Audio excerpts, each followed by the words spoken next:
Hi hello and welcome to Anamika story world. ఇవాళ మనం వినబోయే కథ మీరా, చాప్టర్ 76. ఆలస్యం చేయకుండా కథలోకి వెళ్ళిపోదాం. రాజీ గౌతమ్ని కించపరచడానికి వాళ్ళ అమ్మా నాన్నల గురించి అడిగింది.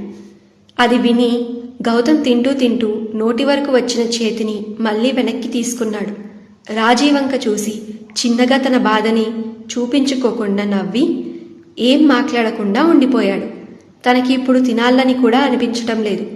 వైదేహి గౌతమ్ని చూసి తన చేత్తో గౌతమ్ చేయిని గట్టిగా పట్టుకుంది. ఇది గమనించిన సూరమ్మత్త, ఏ తెలుసుకొని ఏం చేస్తావు? వాడికి పెళ్లి చేస్తావా లేదా దత్తత తీసుకుంటావా? వాడి గురించి నీకెందుకమ్మాయి, గమ్మున గుమ్మడికాయ పులుసు తినక అని అంది సూరమ్మత్త. అది కాదత్తయ్య, పట్నంలో ఎంతో పెద్ద ఉద్యోగం చేస్తున్న నా కొడుకుకే పిల్లని చూడాలంటే కింద మీద పడిపోతున్నాను. వీడికి అన్నీ ఉన్నాయి, అందం, ఆస్తి, అమ్మ నాన్న, కుటుంబం, మంచి ఉద్యోగం. అయినా కానీ వీడికి పెళ్లి చేద్దామంటే ఒక్క అమ్మాయి కూడా దొరకటం లేదు. అలాంటిది ఈ అబ్బాయికి ఈ మధ్య అమ్మా నాన్న పోయారు. ఇప్పుడు ఒక్కడే అయిపోయాడు. అక్క కూడా అత్తారింటికి వచ్చేసింది. పైగా సొంత అక్క కూడా కాదు. చూస్తుంటే ఏ ఉద్యోగం లేని వాళ్ళలాగే ఉన్నాడు. పాపం ఎలా బతుకుతాడో ఏంటో. జీవితాంతం అక్క కాని అక్క మీద ఇలా అక్క వాళ్ళ అత్తారింట్లో ఉండలేడు కదా, అందుకని అడిగాను అంతే అని అంది రాజీ.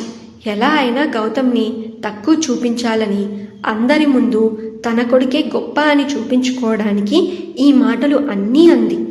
గౌతమ్ని అలా కించపరిచి మాట్లాడడం చక్రికి అస్సలు నచ్చలేదు. ఇంకొకరి మీద ఆధారపడి బతకాల్సిన అవసరం గౌతమ్కి ఏం లేదత్తా, తను డాక్టర్ చదువుకున్నాడు అని గొప్పగా చెప్పాడు చక్రి. చక్రి అలా గౌతమ్ కోసం మాట్లాడడం వైదేహికి బాగా నచ్చింది. గౌతమ్కి కూడా కొంచెం ధైర్యంగా అనిపించింది. చక్రి తన మాటల్ని పూర్తి చేసేలోపే, డాక్టరా? అయినా డాక్టర్లు కూడా ఈ మధ్య ఉద్యోగం దొరకట్లేవంట కదా అని అంది రాజీ. ఉద్యోగం చేయాల్సిన అవసరం నా బామ్మర్దికి ఏం పట్టలేదత్తా. తనే సొంతంగా హాస్పిటల్ పెట్టాలనుకుంటున్నాడు. ఒకవేళ హాస్పిటల్ పెట్టాలి అనుకోకపోయినా అమెరికాలో అంటే విదేశాల్లో చదువుకొని వచ్చాడు. అక్కడ ఉన్న హాస్పిటల్లో పెద్ద పెద్ద డాక్టర్స్ అందరూ వీడిని బతింలాడుకుంటున్నారు వాళ్ళ హాస్పిటల్కి వచ్చి పని చేయమని అని కోపంగా అన్ని నిజాలే అన్నాడు చక్రి. ఏంటి, విదేశాల్లో చదువుకున్నాడా అని ఆశ్చర్యపోయి కళ్ళన్ని పెద్దవి చేసుకుని గౌతమ్ని చూడ్డానికట్ట లేడే అని అంది రాజీ. ఇప్పుడు నీకు అలా కనిపించడం లేదని మొహం మీద బోర్డు రాసి పెట్టుకోమంటావా ఏంటి అని అడిగింది సూరమ్మత్త. అది కాదత్తయ్యా, మరీ అంతగా బతిమలాడుతూ ఉంటే అక్కడే ఏదో ఒక ఉద్యోగం చేసుకోకుండా ఇక్కడికి వచ్చి హాస్పిటల్ పెట్టాలి అని అనుకోవడం ఏంటి? డబ్బులు గుంజడానికేమో. అంటే డాక్టర్లకి మధ్య డబ్బే ఎక్కువైపోయింది కదత్తయ్యా. ప్రతి చిన్నదానికి 10,000, లక్షలు అవుతున్నాయి.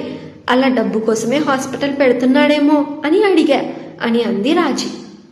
మరి రోగానికి తగ్గట్టే మందు ఇవ్వాలి కదమ్మా.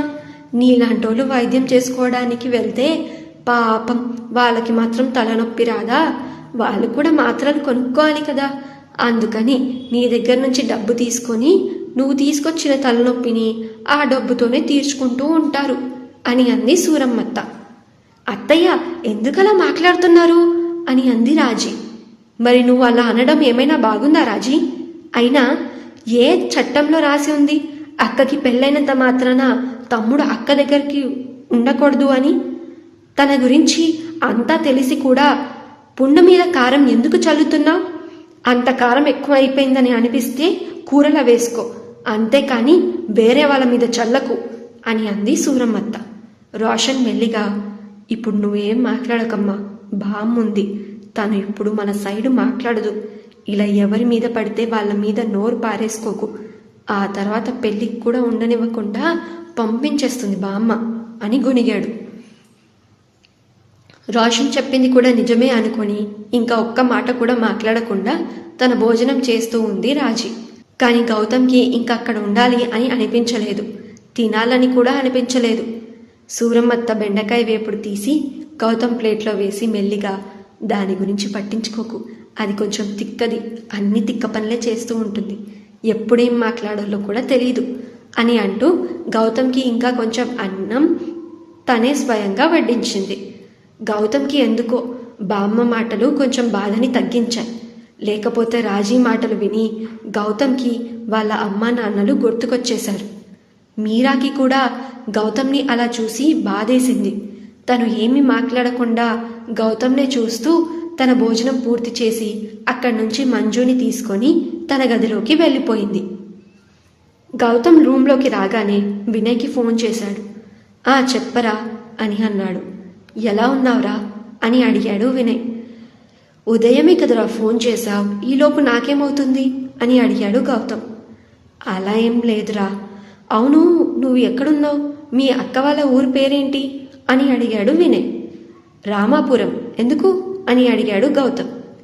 వినయ్ మాయాతో పాటు గీత కూడా అక్కడికి వస్తుంది అని గౌతమ్కి తెలిస్తే ఏం జరుగుతుందంటారు? త్వరలో తెలుసుకుందాం ఈ స్టోరీ మీరాలో. మీ అనామిక స్టోరీ వరల్డ్ ఛానల్లో మీ హోస్ట్ అనామికతో. ఈ స్టోరీ మీకు నచ్చితే ఈ వీడియోకి ఒక లైక్, ఈ స్టోరీని మీ ఫ్రెండ్స్తో షేర్ చేయండి. అలాగే ఛానల్కి సబ్స్క్రైబ్ చేసుకోవడం మర్చిపోకండి. ఈ స్టోరీని మీరు పూర్తిగా చదవాలి అనుకుంటే లింక్ డిస్క్రిప్షన్లో ఉంది. ఈ స్టోరీతో పాటు నేను రాసిన ఇంకో ఎన్నో స్టోరీస్ ఉన్నాయి, అవన్నీ మీరు చదివేయచ్చు. Thank you so much for listening. Bye bye.